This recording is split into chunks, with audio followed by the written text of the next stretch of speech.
जय हिंद दोस्तों, आप सभी का एक बार फिर से हमारे YouTube चैनल अजीज अध्ययन पर स्वागत है। आज के इस वीडियो में हम बात करने वाले हैं 12th क्लास अकाउंटेंसी का एक बहुत ही इंपॉर्टेंट चैप्टर ख्याति यानी कि गुडविल। ये चैप्टर है आपका तीसरा चैप्टर। यहाँ से आप लोग देख सकते हैं 12th क्लास अकाउंटेंसी का तीसरा चैप्टर है। इस चैप्टर पे सारी जो परिभाषा है, इस चैप्टर का डिटेल है कि ख्याति क्या है, ख्याति की क्या विशेषता है, ख्याति के महत्व क्या है, उन सभी पर आज बात करने वाले हैं। लेकिन आप लोगों को बता दें कि इस चैप्टर को हम एक ही वीडियो यानी कि इसी चैप्टर में पूरा कंप्लीट नहीं करने वाले। एक और छोटा वीडियो आएगा जिसमें हम बात करेंगे कि ख्याति का मूल्यांकन यानी कि ख्याति की गणना किस तरीके से की जा सकती है। यानी कि अगर आप किसी बिजनेस के लिए ख्याति जो है एक संपत्ति होती है, तो उस संपत्ति को आप मूल्यांकन किस तरीके से करेंगे कि उसका वैल्यू कितना है, तो उस पर बात करेंगे। लेकिन आज के इस वीडियो में सभी परिभाषाओं को समझेंगे। सबसे पहले बात करते हैं कि ख्याति का अर्थ क्या होता है। Meaning of goodwill.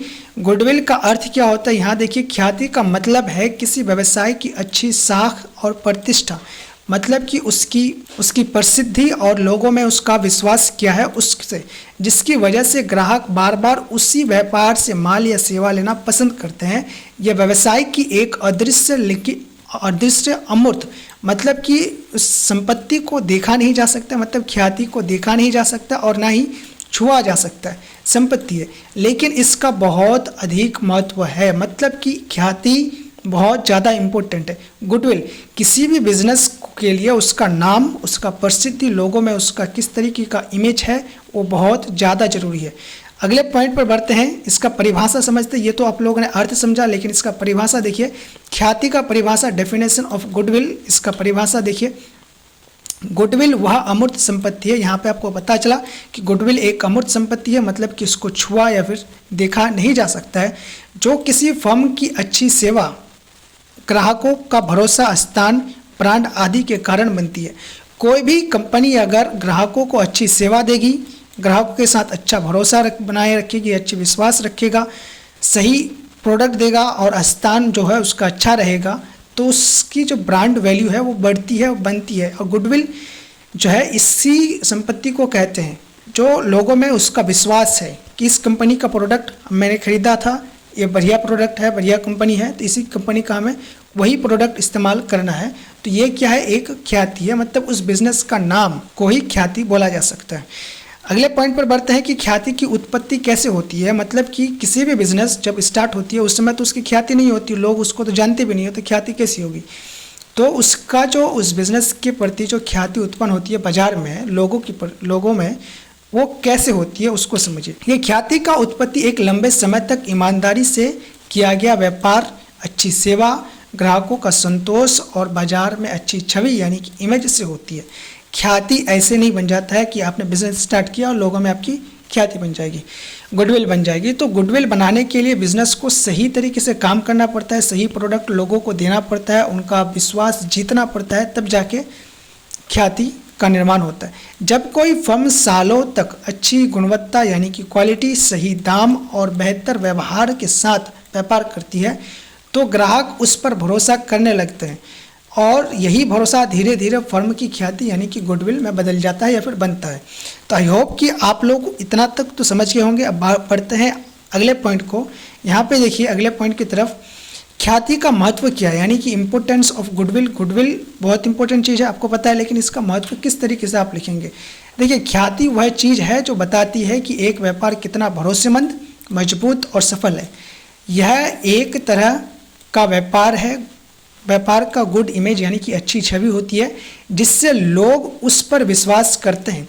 मतलब कि आप समझिए कि अगर आपको किसी चीज़ का खरीदना है, मान लीजिए कि आपको एक नया मोबाइल खरीदना है, तो आप मोबाइल खरीदने से पहले आप पता करो कि कौन सा ब्रांड का बढ़िया है। अगर आपको पता नहीं है तो आप दोस्तों से पूछोगे, रिश्तेदारों से पूछोगे। अगर उनसे आपको सही जानकारी मिलती है तो मिलती है, नहीं मिलती है तो फिर आप इंटरनेट में जाओगे, जहाँ से उसकी जानकारी मिल सकती है वहाँ से आप लोग इकट्ठा करोगे। तो अगर आपको कहीं से ये पता चल जाता है कि ये जो मोबाइल है किसी कंपनी का, ये बहुत बढ़िया है, तो आप प्रेफर करोगे उसी मोबाइल को, क्योंकि आपको पहले से किसी ने बताया है कि ये प्रोडक्ट बहुत बढ़िया है।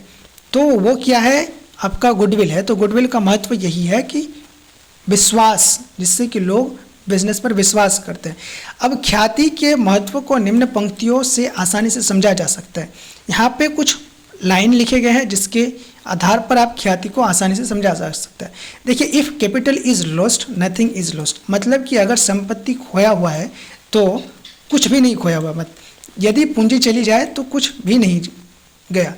इफ़ कस्टमर आर लॉस्ट, मतलब कि अगर कस्टमर चले गया तो समथिंग इज लॉस्ट, मतलब कि कुछ चीज़ें हैं जो आपकी नुकसान हुई। यदि ग्राहक चले जाए तो कुछ नुकसान होता है।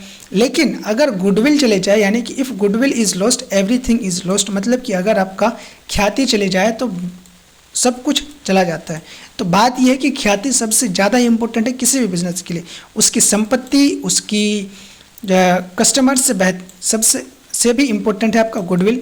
गुडविल होगा तो कस्टमर ऑटोमेटिकली आएगा।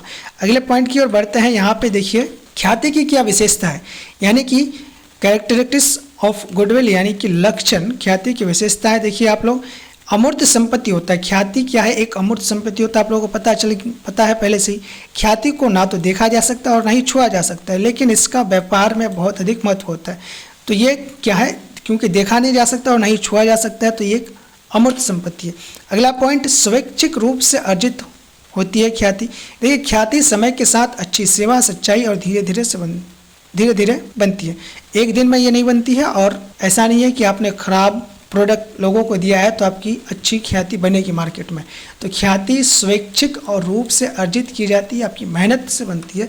अगले पॉइंट से देखिए, मूल्यांकन कठिन होता है, मतलब कि ख्याति का जो मूल्यांकन है वो करना थोड़ा कठिन होता है। ख्याति का सटीक मूल्य लगाना मुश्किल होता है, क्योंकि यह किसी निश्चित मापदंड से नहीं मापी जा सकती है। अगले पॉइंट को देखिए, वित्तीय लेन देन में स्थान। इसका देखिए, अगर आप पैसों में लेन देन करिएगा तो इसका क्या स्थान है?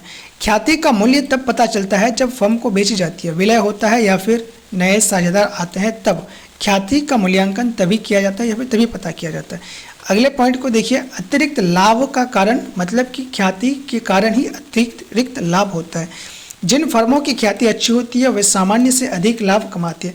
जैसे कि एप्पल का प्रोडक्ट आप लोग देखिए, एप्पल का मोबाइल, मैकबुक वगैरह सब कुछ, आप लोगों में इसका एक अलग ही क्रेज़ है कि एप्पल का जो मोबाइल है वो सबसे ज़्यादा सेफ है वगैरह वगैरह, जिसकी वजह से इस ब्रांड की जो मोबाइल आपको 20,000 में मिलना चाहिए था वो आपका 1.5 लाख 3 लाख में मिलता है। तो ये कि आपका ख्याति ही है। अगले पॉइंट पर वही है, देखिए, सिर्फ पुराने व्यापार में बनती है, मतलब कि ख्याति आपको पता है एक दिन में नहीं बनती। जो फर्म सही तरीके से लोगों के विश्वास पर उतर के काम करेगी, उनको अच्छी सेवा देगी, तो धीरे धीरे समय के साथ उसकी ख्याति बनती है। अगले पॉइंट पर देखिए, न्यायालय द्वारा अलग से नहीं बेची जा सकती है, मतलब कि ख्याति को आप अलग से नहीं बेच सकते। अगर आप कंपनी सेल करिएगा तो ख्याति बिकेगा, अगर आप कंपनी नहीं बेचिएगा, सिर्फ अकेले से ख्याति को बेचिएगा तो नहीं बिकेगा। तो ख्याति को अकेले नहीं बेचा जा सकता, यह हमेशा व्यापार के साथ जुड़ी हुई होती है। तो आई होप कि आप लोग इसको भी समझ गए होंगे। अब बढ़ते हैं अगले पॉइंट का। यहाँ पे देखिए, ख्याति के प्रकार, यानी कि टाइप्स ऑफ गुडविल कौन कौन से हैं। ख्याति के 2 प्रकार होते हैं। सबसे पहला है खरीदी गई ख्याति, मतलब कि परचेज्ड गुडविल। यहाँ पे परचेज गुडविल नाम से स्पष्ट है, जिसको खरीदा गया हो। यह ख्याति उस समय बनती है जब कोई व्यक्ति किसी पुराने और प्रसिद्ध व्यापार को खरीदता है। आपने किसी पुराने और प्रसिद्ध व्यापार को खरीदा तो उस बिज़नेस के साथ उस बिज़नेस का जो गुडविल था वो भी आपके पास आ गया। तो बात यही है कि परचेज कर लिया आपने। इसका मूल्य भुगतान किया जाता है, मतलब कि जब इसको खरीदते हैं तो इसका मूल्य, ख्याति का मूल्य भुगतान किया जाता है। इसीलिए इससे लेखा पुस्तक यानी कि अकाउंट्स में अलग से दिखाया जाता है। उसी के बाद आपका यहाँ पे देखिए, ख्याति एक अमूर्त संपत्ति के रूप में बैलेंस शीट में दिखाई जाती है। तो बात यह है कि ख्याति अगर खरीदी गई है, कोई बिजनेस को खरीदने से अगर आपके पास आया है तो वो आपका खरीदी हुई ख्याति है। बेसिकली फर्स्ट लाइन बहुत इंपॉर्टेंट है, बाकी सब तो आपका ऑप्शनल है कि कहाँ किस अकाउंट में उसका लेखा जोखा किया जाता है।